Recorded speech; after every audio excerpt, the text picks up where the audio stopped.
Hello everyone, this is Advocate Arpita Shukla. Welcome you all to your own channel Target for IQ. देखिए हम current affairs पर करेंगे इसमें। अगर आगे देखते हैं करंट अफेयर्स, देखिए आंध्र प्रदेश गवर्नमेंट ने अभी रिसेंटली इकोनॉमिक एडवाइज़र अपॉइंट किया रजनीश कुमार को, जो अभी फॉर्मर एसबीआई चीफ भी थे। ठीक है, Rajnish Kumar former SBI chief भी रह चुके हैं। थोड़ा सा हम ना आंध्र प्रदेश के बारे में जान लेते हैं। देखिए आंध्र प्रदेश की जो अगर सीएम की बात करें तो आंध्र प्रदेश के सीएम हैं वाईएस जगनमोहन रेड्डी हैं। और यहाँ पे एक जगह है लोमा सिंगी, ठीक है, सिंगी, इसको कश्मीर ऑफ आंध्र प्रदेश भी कहते हैं। क्या कहते हैं? कश्मीर ऑफ आंध्र प्रदेश। तो यहाँ पे क्वेश्चन क्या आ सकता है, कश्मीर ऑफ आंध्र प्रदेश किसे कहते हैं? लोमा सिंगी को कहते हैं। ठीक है, यहाँ पे इनकी कुछ वाइल्ड लाइफ सेंचुरी के बारे में हम देख लेते हैं। देखिए यहाँ पे एक है Rollapadu wildlife sanctuary, Coringa wildlife sanctuary, Kaundinya wildlife sanctuary. ठीक है, और ये जो कौंडिन्या वाइल्ड लाइफ सेंचुरी, इसी के पास एक काइगल फॉल भी है। ठीक है, क्या है? काइगल फॉल। अब क्वेश्चन आ सकता है काइगल फॉल कौन सी वाइल्ड लाइफ सेंचुरी के पास है? तो ये कौंडिन्या वाइल्ड लाइफ सेंचुरी के पास है। ठीक है, देखिए और हम यहाँ बात करेंगे अनंतगिरी हिल की बात करेंगे। आंध्र प्रदेश में अनंतगिरी हिल है जो ईस्टर्न घाट्स पे है। ठीक है, ईस्टर्न घाट्स पे है। अब यहाँ पे ना एक गांव है जिसका नाम है गंदीकोटा। ठीक है, जिसको ट्वी विलेज भी कहते हैं, और ये कड़ापा डिस्ट्रिक्ट ऑफ आंध्र प्रदेश में है। ठीक है, कहाँ पे? कड़ापा डिस्ट्रिक्ट ऑफ आंध्र प्रदेश में, जिसको कहा जाता है ग्रैंड कैनियन ऑफ इंडिया। ठीक है, तो क्वेश्चन आ सकता है ग्रैंड कैनियन ऑफ इंडिया कौन सी जगह को कहते हैं? तो ये गंडीकोटा को कहते हैं, और ये कहाँ है? आंध्र प्रदेश की कड़ापा डिस्ट्रिक्ट में है। ठीक है, हम यहाँ बात करते हैं। देखिए छत्तीसगढ़ गवर्नमेंट ने अभी एक मिशन लॉन्च किया जिसका नाम है मिलेट। ठीक है, और ये छत्तीसगढ़ के जो सीएम है भूपेश बागल जी, उनके द्वारा ये मिलेट मिशन लॉन्च हुआ। ये 10 सितंबर को लॉन्च हुआ था, जिससे कि जो स्टेट है वो मिलेट हब ऑफ इंडिया बन सके। ठीक है, जो छत्तीसगढ़ का स्टेट है वो क्या बन सके? Millet hub of India near future में।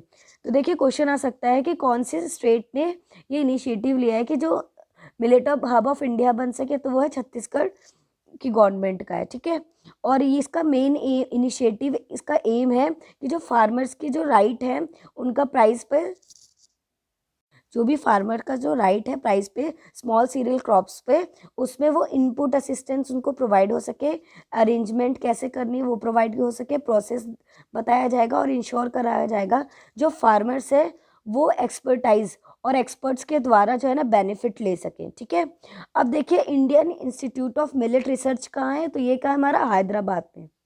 इम्पॉर्टेंट क्वेश्चन है, इंडियन इंस्टीट्यूट ऑफ मिलेट, तो ये कहाँ है? हमारा हैदराबाद में।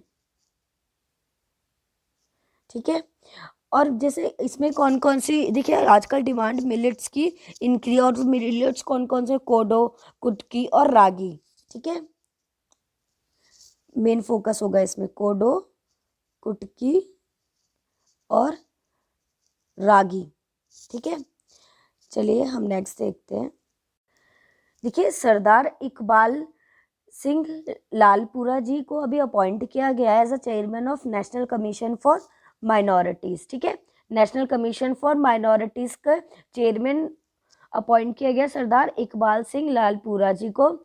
और मिनिस्ट्री ऑफ माइनॉरिटी अफेयर पहले कौन, जो हमारे कौन है? मुख्तार अब्बास नकवी जी हैं। ठीक है, कौन है? Ministry of minority affair Mukhtar Abbas Naqvi ji थे। उनके प्रेजेंस में इनको चार्ज दिया गया था सरदार इकबाल सिंह लालपुरा जी को। जो सरदार इकबाल सिंह लालपुरा हैं, इन्होंने काफ़ी सारे सेवरल अवार्ड्स भी जीते हैं, और जैसे पुलिस मेडल हो गया, police medal for meritorious services के लिए, शिरोमणि सिख साहित्यकार अवार्ड भी मिला है इन्हें, सिख स्कॉलर अवार्ड भी मिला है।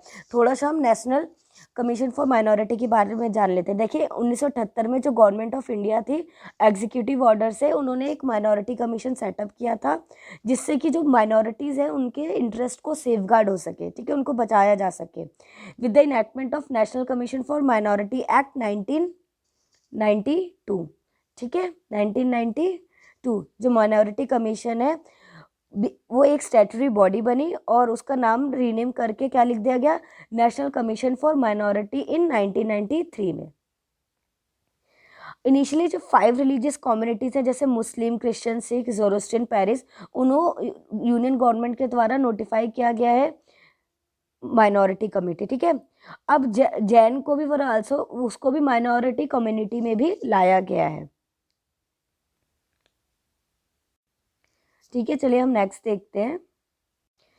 देखिए अभी हैदराबाद में जो international crop research institute for the semi arid tropic, ये जो हमारा ICRISAT है, international crop research institute for the semi arid tropic है, इसको अभी सम्मानित किया गया है 2021 में के अफ्रीका फूड प्राइज के द्वारा at the Africa forum for green revolution के में, ठीक है।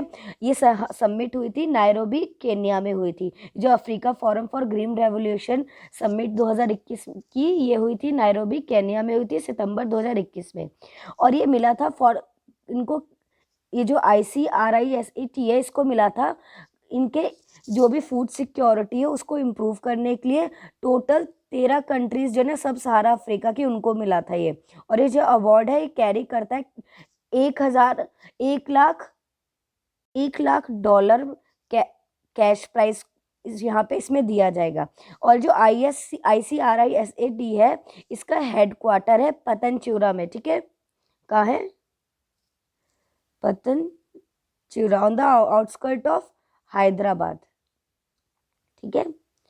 और ये जो ICRISAT है इसने टोटल 266 इम्प्रूव लेग्यूम वेराइटीज़ को अभी डेवलप किया है और उसमें से 500,000 टन ऑफ सीड जो है ना लेग्यूम क्रॉप के ही थे, ठीक है। और 2007 और 2019 में जो ICRISAT है ये हेडक्वार्टर इसका बना था पतनचूरा में बना था, on the outskirt of Hyderabad. Award मिला गया था 25 मिलियन फार्मर्स की हेल्प करने के लिए। टोटल 13 कंट्रीज की जो भी इनकम है उसको फूड प्रोडक्शन को इम्प्रूव करने में इन्होंने हेल्प करी थी। अभी देखिए रिसेंटली तमिलनाडु के minister for environment and climate change के जो मिनिस्टर है के रामचंद्रन मिनिस्टर, ठीक है। कौन है?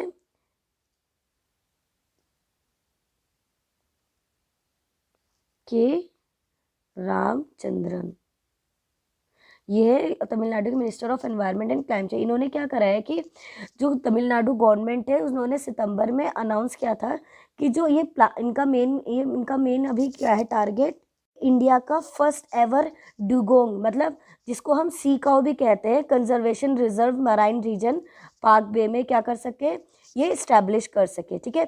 इंडिया का first ever dugong conservation reserve कहाँ इस्टेब्लिश होने की बात की गई है, तमिलनाडु में इस्टेब्लिश करने की बात की। और ये जो ड्यूगोंग ये बेसिकली सी काउ को कहा जाता है, ठीक है।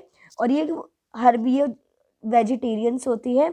और ये जो कंजर्वेशन रिजर्व इसका मेन एम होता है कि जो ड्यूगोंग और जो उसके हैबिटेट है उसको प्रोटेक्ट कर सके, क्योंकि अब ये इंडेंजर स्पीशीज में आ रही है, ठीक है।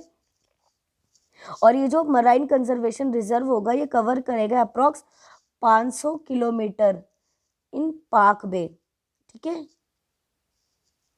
और ये जो इंडिया है,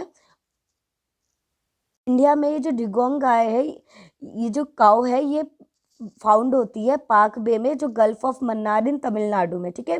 और क्वेश्चन आ सकता है जो अभी नया हमारा डुगोंग कंजर्वेशन रिजर्व कहाँ स्टैब्लिश होने की बात हुई है, तो ये तमिलनाडु में हुई है। और क्योंकि ये पाई ही कहाँ जाती है, गल्फ ऑफ मन्नार इन तमिलनाडु में, ठीक है।